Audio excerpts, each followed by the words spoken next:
अस्सलाम वालेकुम स्टूडेंट्स। हम चैप्टर 12 के न्यूमेरिकल्स आज देखेंगे। कुछ न्यूमेरिकल्स हम पहले भी कर चुके हैं। अभी हम जो न्यूमेरिकल इसमें देखेंगे वो कुछ इलेक्ट्रिक इंटेंसिटी के हैं और गॉसेस लॉ की एप्लीकेशन के, और ये numerical paper point of view के हिसाब से इम्पॉर्टेंट है। Problem number 12.8 is a particle carrying a charge of exponential -15 coulomb. एक पार्टिकल जिसका चार्ज कितना है, exponential -5 coulomb, basically not 15, starts from rest. If it's starts from rest तो इसकी इनिशियल वेलोसिटी कितनी हो गई, 0। In a uniform electric field of intensity 50 volt पर मीटर। और इसने जो मूव करना स्टार्ट किया है इलेक्ट्रिक इंटेंसिटी पे, तो इलेक्ट्रिक इंटेंसिटी की वैल्यू कितनी है, 50 वोल्ट पर मीटर।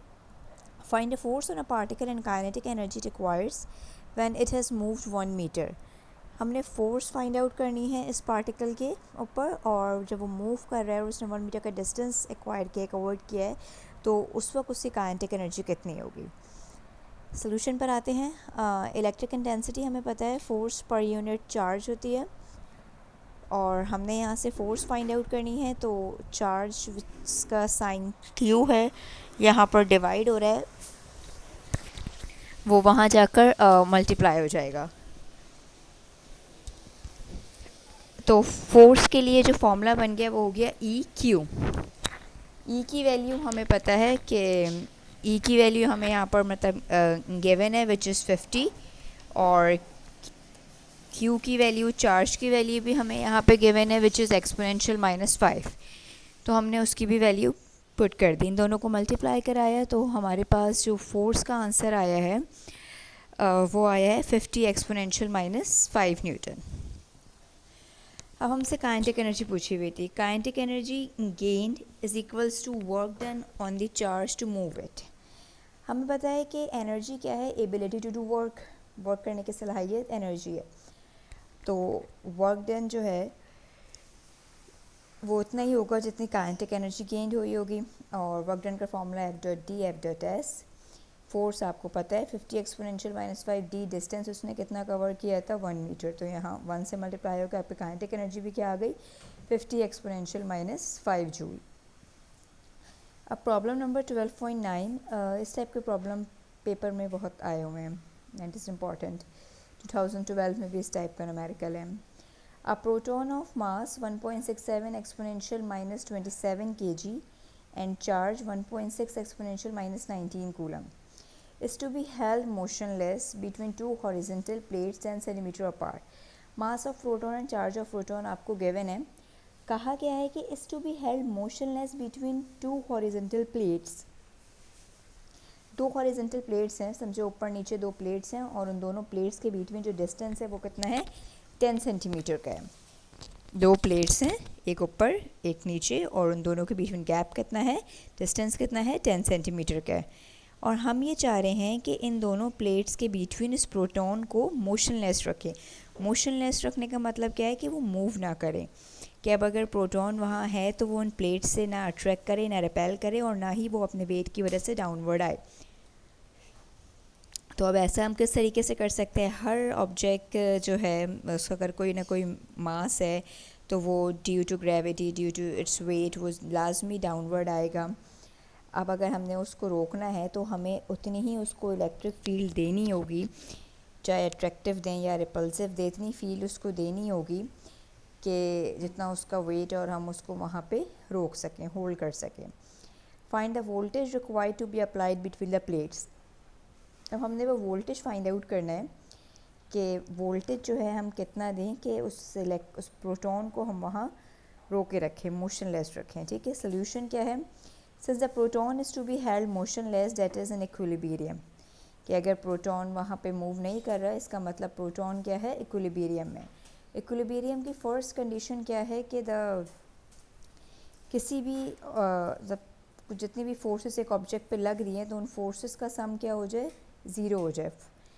मतलब अगर इलेक्ट्रिक फील्ड है और वेट है, उन दोनों का सम ज़ीरो किस वक्त होगा, जब उन दोनों का मैग्नीट्यूड सेम हो और उन दोनों के डायरेक्शन अपोजिट हो। तो हमने लिखा कि upward force is equals to downward force, means electric field is equals to weight. Electric field आपको पता है QE और वेट इज़ mg। तो यहाँ से हमने फाइंड आउट क्या करना है, वोल्टेज। तो इलेक्ट्रिक फील्ड की जगह हमने फार्मूला पुट कर दिया, वोल्टेज यानी कि potential difference divided by distance.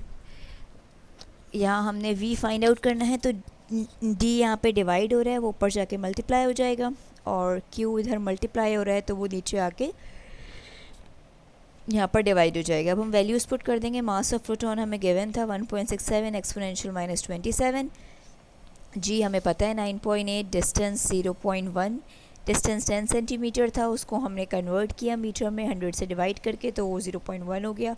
Charge of proton भी हमें पता था गिवन है 1.6 एक्सपोनेंशियल माइनस 19। सिंप्लीफाई करके हमारे पास जो पोटेंशियल डिफरेंस का आंसर आया है, वो जो वोल्टेज का आंसर आया है वो कितना है, 1.023 exponential minus 8 volt.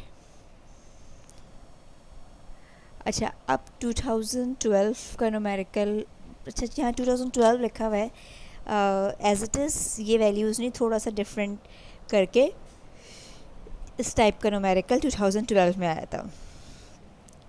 There is a potential difference of 150 volt, voltage आपको कितना गिवन है 150 volt, between two conductors of power line, दो कंडक्टर्स के बिटवीन जो वोल्टेज है वो कितना है 150 volt.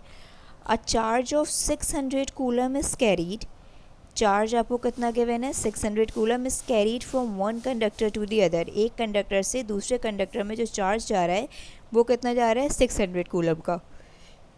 What work is required, कितना वर्क रिक्वायर्ड है, if time necessary to transport the charge is 1.25 second, कितना वर्क हमें करना होगा कि अगर हमने ये जो 600 कूलम का चार्ज है एक कंडक्टर से दूसरे कंडक्टर में ट्रांसफ़र करें, और टाइम कितना लगे 1.25 सेकेंड लगे। मतलब 1.25 सेकेंड में अगर हमने 600 कूलम का चार्ज एक कंडक्टर से दूसरे कंडक्टर में ट्रांसफ़र करना है तो हमें कितना वर्क करना होगा, and how much power is use, और इतना वर्क करने के लिए कितनी पावर यूज़ होगी। तो वोल्टेज के लिए हमने, मतलब पोटेंशियल डिफरेंस के लिए हमने फार्मूला लगाया, work done per unit charge.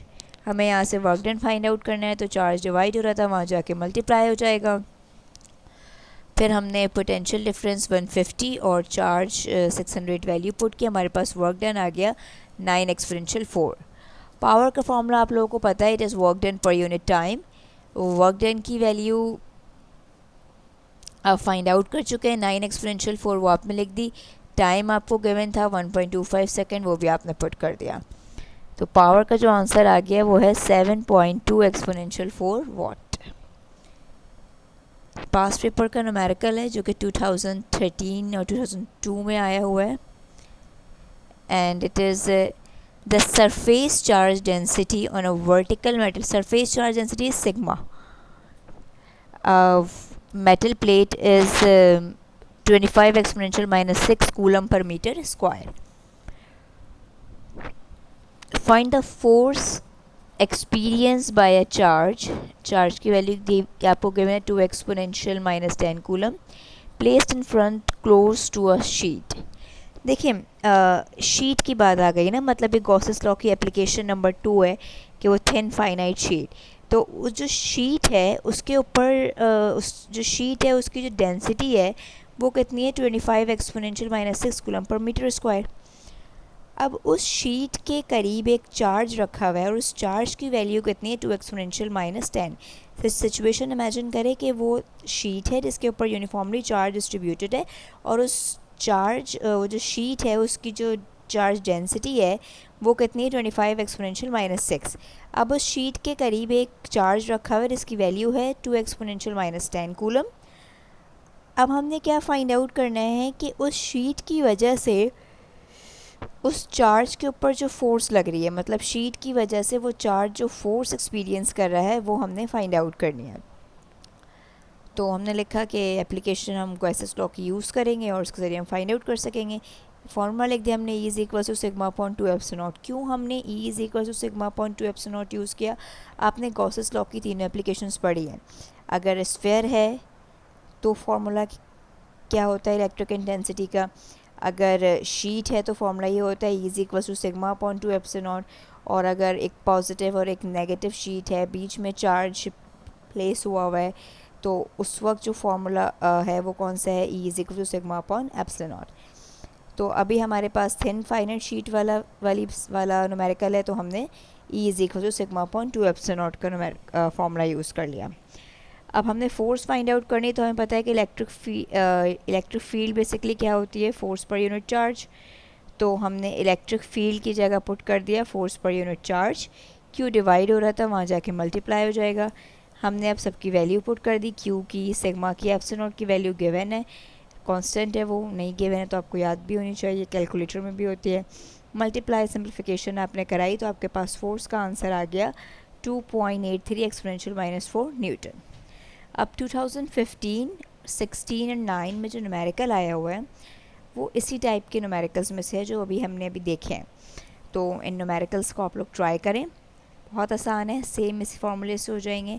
अगर नहीं होते, कोई प्रॉब्लम फेस होती है, तो आप कमेंट बॉक्स में पूछें और आई विल रिप्लाई यू।